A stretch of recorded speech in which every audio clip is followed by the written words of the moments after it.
Imagine um lago calmo, não um oceano, não uma represa gigante, um lago. Água parada, barcos, árvores na margem, uma plataforma trabalhando, homens começando mais um dia comum. Agora imagine que no meio desse lago a água começa a girar. Primeiro, como se fosse só uma corrente estranha. Depois, como se alguém tivesse puxado uma tampa invisível no fundo. O círculo aumenta, a água desce, barcos começam a se mover na direção errada. Árvores são arrancadas da margem. Barges, equipamentos, lama, troncos e metal começam a ser puxados para um ponto que não deveria existir. E então o lago faz uma coisa que lago nenhum deveria fazer. Ele vira um ralo. Um ralo grande o bastante para engolir uma plataforma, grande o bastante para mudar o mapa, grande o bastante para inverter o fluxo de um canal, grande o bastante para transformar um lago raso de água doce em um lago profundo e salgado. Esse lugar se chama Lake Peigneur, fica na Louisiana, nos Estados Unidos. E a história dele parece inventada porque ela junta três coisas que normalmente não deveriam se encontrar do jeito que se encontraram: um lago, uma plataforma de perfuração e uma mina de sal escondida no subsolo. O mais estranho é que essa história não começa com uma explosão, não começa com um terremoto, não começa com uma tempestade, começa com uma manhã de trabalho. E talvez seja por isso que ela incomoda tanto, porque o acidente de Lake Peigneur não parece a natureza atacando de repente. Parece um mundo comum revelando que existia uma estrutura invisível debaixo dele. E naquele dia, essa estrutura cobrou a conta. Para entender o que aconteceu, você precisa imaginar Lake Peigneur antes do desastre. Antes de virar um caso famoso, ele era um lago relativamente raso. Um lago de água doce usado para lazer, pesca, navegação, trabalho e exploração econômica ao redor. Ao lado dele ficava Jefferson Island, uma das chamadas ilhas de sal da costa da Louisiana. Esse nome pode confundir, porque não estamos falando de uma ilha tropical comum, cercada só por mar e areia. Na região, o sal no subsolo empurrou a paisagem para cima durante muito tempo, como se a terra tivesse uma coluna escondida por baixo. Essa coluna de sal forma o que se chama de domo de sal. E domos de sal são importantes por dois motivos. Primeiro, porque podem ser minerados. Segundo, porque em certas condições geológicas podem estar associados a óleo, gás e outras atividades de exploração. Ou seja, por cima lago, ao lado terra, árvores e jardins, por baixo sal, e em cima desse sistema todo gente trabalhando. Essa é a primeira camada do arquivo. O lago era bonito, mas o subsolo era industrial. Debaixo daquela paisagem existia uma mina de sal da Diamond Crystal Salt Company. Ela não era uma caverna natural qualquer. Era uma operação real, com túneis, níveis, trabalhadores, elevador, rotinas de segurança e áreas escavadas. O relatório da MSE, a agência americana ligada à segurança em minas, descreve o Jefferson Island Mine como uma mina de sal abaixo de parte do Lake Peigneur. No dia do acidente, havia trabalhadores lá embaixo. Enquanto isso, na superfície, a Texaco operava atividades de perfuração na região. E aqui a história começa a ficar perigosa, porque quando duas operações diferentes dividem a mesma geologia, o mapa precisa ser mais do que aproximado. Ele precisa ser confiável. Uma linha errada no papel pode virar água, entrando onde a água nunca deveria entrar. Na manhã de 20 de novembro de 1980, havia uma plataforma de perfuração no lago. O trabalho parecia técnico, controlado, normal, mas em algum momento a perfuração teve problemas. O drill string, a coluna de perfuração, ficou preso. Houve perda de circulação de lama de perfuração. E isso é o tipo de detalhe técnico que, para quem está de fora, parece pequeno. Mas em uma operação de perfuração, perder circulação pode significar que o fluido está indo para algum lugar errado, como se o subsolo tivesse aberto uma boca. Pouco depois, dentro da mina, trabalhadores perceberam água. E não era uma infiltração tímida. Era uma entrada de água capaz de transformar o ambiente subterrâneo em emergência. A evacuação começou e esse ponto é importante. Apesar do tamanho absurdo do desastre, não houve mortes humanas. Os mineiros conseguiram escapar. O pessoal da plataforma também abandonou a estrutura antes que ela fosse engolida. Isso não torna o acidente menor.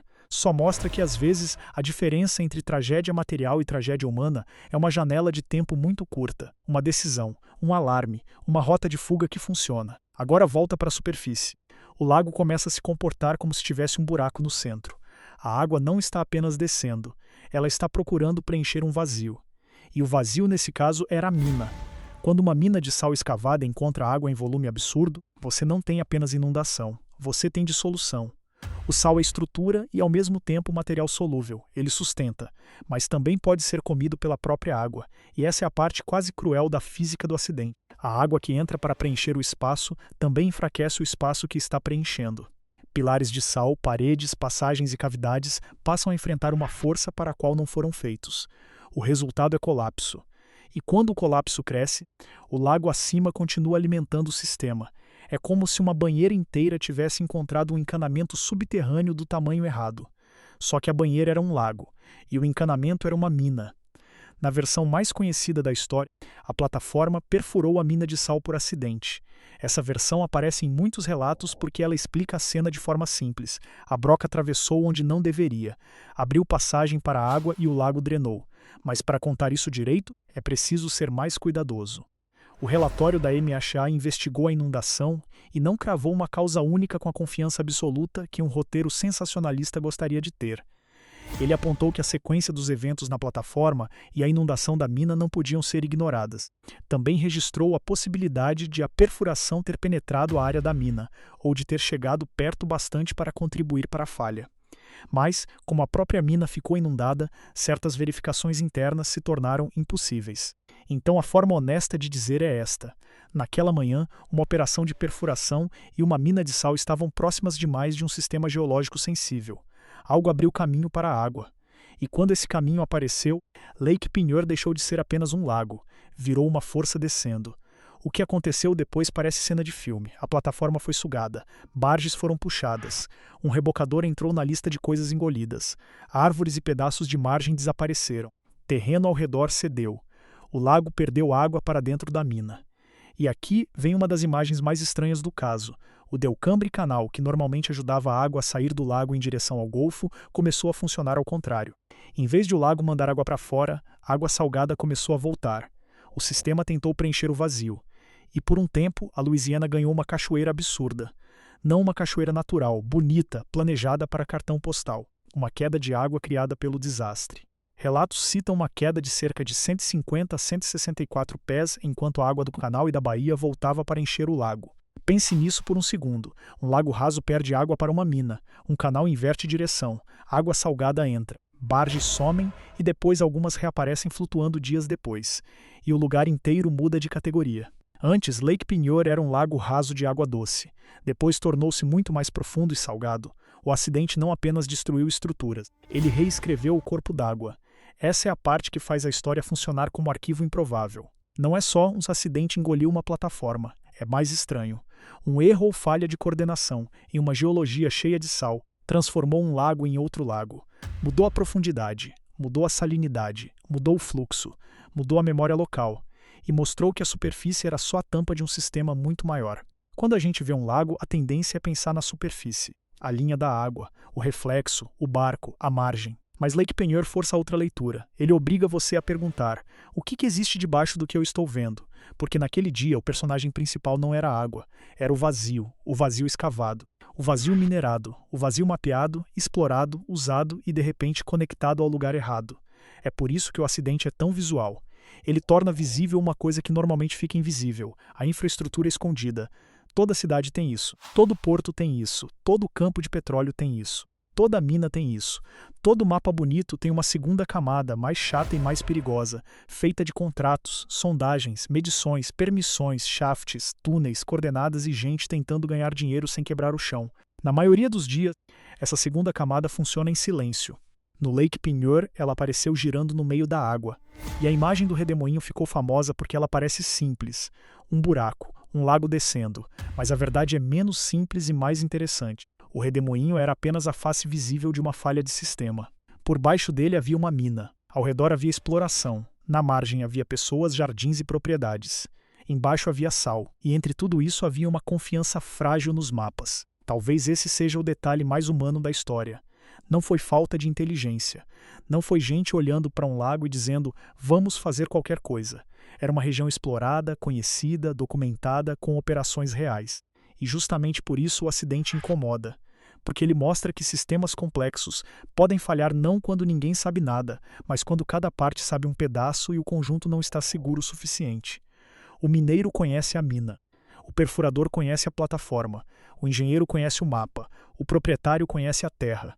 Mas o desastre acontece no espaço entre esses conhecimentos, no ponto em que um mapa não conversa direito com o outro, no ponto em que uma distância calculada vira proximidade perigosa. no ponto em que um detalhe técnico ganha escala de paisagem. E aí, quando a água começa a descer, já não importa quem tinha a planilha mais bonita. O lago só obedece à abertura. O que também impressiona é a reação humana. Os trabalhadores da mina escaparam. A equipe da plataforma saiu a tempo. Um pescador que estava no lago conseguiu chegar à margem. Pessoas assistiram a uma cena que parecia o fim do mundo local, mas que, por uma combinação de treinamento, alerta e sorte, não virou massacre humano. Isso muda a forma de contar a história. Ela não é uma história de morte. É uma história de quase. Quase a plataforma levou gente junto. Quase os mineiros ficaram presos. Quase a rotina de uma manhã virou tragédia humana. Mas o quase foi suficiente para deixar uma cicatriz enorme. A mina foi perdida. Empregos desapareceram. Terreno sumiu. Estruturas foram destruídas. O lago mudou. E depois vieram disputas, acordos e tentativas de explicar quem era responsável por quê. Mas para o espectador, a pergunta continua mais simples. Como um lago engole uma plataforma? A resposta curta é, porque havia um vazio enorme debaixo dele, e a água encontrou um caminho. A resposta melhor é, porque a superfície de um lugar pode parecer comum enquanto o subsolo carrega decisões acumuladas durante décadas. Mine sal por anos, perfure em busca de petróleo, confie em mapas, divida uma mesma estrutura geológica entre operações diferentes. E se um limite invisível for rompido, o resultado pode ser maior que qualquer uma das partes imaginava. Lake Peigneur também ensina uma coisa sobre escala. Um erro humano pequeno não fica pequeno quando entra em contato com um sistema gigante. Uma broca é pequena perto de um lago. Um furo parece pequeno perto de uma mina. Uma medida parece pequena perto de uma ilha. Mas se esse furo conecta água, gravidade, sal e vazio subterrâneo, o tamanho do erro deixa de ser o tamanho da ferramenta. Passa a ser o tamanho do sistema que ela acordou. É por isso que a imagem do ralo gigante funciona tão bem. Ela é quase infantil. Todo mundo entende um ralo, todo mundo entende água descendo, mas ninguém espera ver essa lógica aplicada a um lago. O absurdo não está na física, está na escala. Um lago obedecendo ao mesmo princípio de uma pia. Só que, embaixo da pia, havia uma mina, e a água não tinha motivo nenhum para parar. Depois que o lago foi preenchido de novo, ele já não era o mesmo. A água salgada entrou, a profundidade mudou. O antigo lago de água doce virou um lago salobro, mais profundo, com outra dinâmica. Algumas barges que tinham sido sugadas chegaram a reaparecer. Essa parte parece quase cômica. Mas é justamente o tipo de detalhe que mostra a estranheza do acidente. Objetos engolidos por um lago voltando à superfície depois que o sistema estabiliza. Como se o próprio desastre cuspisse alguns pedaços de volta, mas não devolveu o lugar. Não devolveu a mina. Não devolveu a paisagem original. E não devolveu a sensação de que a superfície era confiável. Hoje, Lake Peigneur ainda existe. Mas existe com a memória de ter sido outro, e isso é uma das coisas mais fortes dessa história. Nem todo lugar destruído desaparece. Às vezes ele continua ali, com o mesmo nome, mas carregando outra profundidade. Literalmente. Você olha para a água e não vê a manhã de 1980. Não vê a plataforma sumindo. Não vê os trabalhadores correndo. Não vê o canal invertendo. Não vê o ar comprimido saindo por aberturas. Não vê a mina inundada. Mas está tudo no arquivo do lugar. Lake Peigneur parece um caso isolado, quase absurdo demais para servir de lição. Mas talvez ele sirva justamente por ser extremo.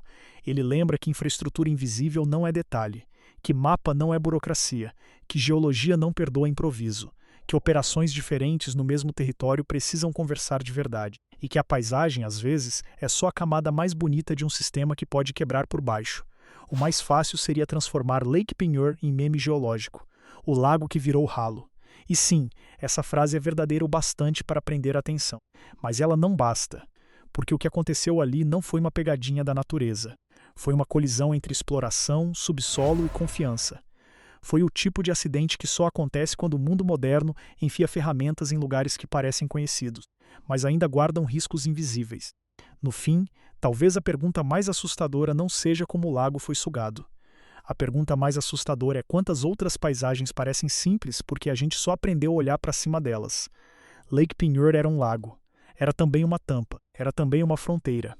Era também um mapa de decisões humanas empilhadas sobre sal. E, em 20 de novembro de 1980, essa fronteira abriu. Por algumas horas, a água mostrou o que havia debaixo. E o mundo comum, por um instante, revelou seu mecanismo escondido. Um lago não deveria virar ralo. Mas quando o subsolo já foi escavado, medido, explorado e atravessado por interesses diferentes, às vezes o impossível não precisa de magia, precisa só de um caminho. E naquele dia, a água encontrou um.